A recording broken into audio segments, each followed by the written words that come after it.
isa sa mga general na sangkot sa Mayo drug case wala na sa Pilipinas ayon sa PNP.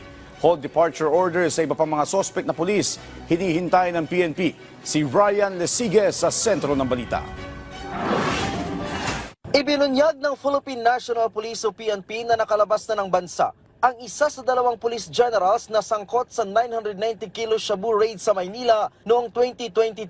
Sabi ni Police Regional Office 3 Director at PNP spokesperson Police Brigadier General Jean Fajardo, Enero 8 pa nakalabas ng bansa ang hindi pinangalanang general. We can explore other options po of coordinating with the Interpol po.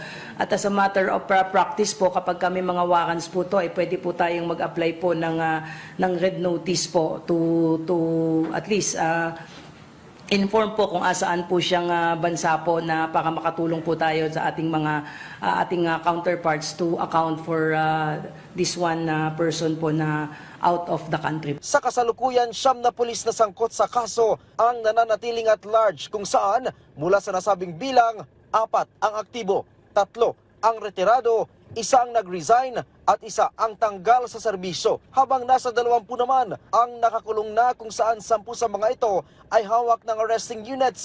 9 ang nasa PNP Custodial Center, 1 ang nasa Manila City Jail.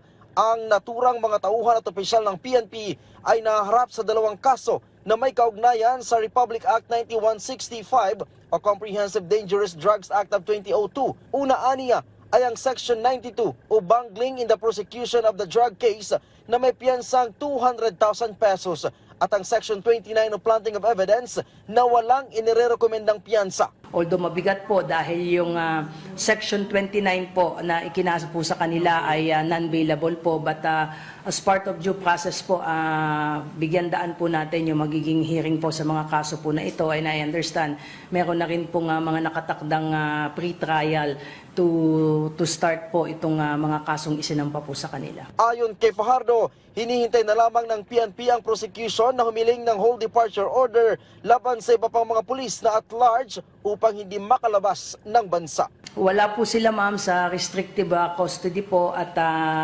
again kung nakikinig po sila at may nakakapanood po sa kanila ng mga kakilala nila at mga mahal sa buhay, I think it would be in their best interest po na sumuko na lamang po sila katulad po ng ginawa po ng iba po nilang mga kasamahan para mabigyan din po sila ng pagkakataon, bibigyan naman po sila ng pagkakataon as a matter of due process po na sagutin po itong mga reklamo po na ito. Ryan Lesiges para sa Pambansang TV sa Bagong Pilipinas. Kaugnay ng balitang niyan ay naglabas ng Manila Regional Trial Court Branch 44 ng hold departure order laban sa 30 pulis na sangkot sa naturang bilyong-bilyong pisong halaga ng drug haul.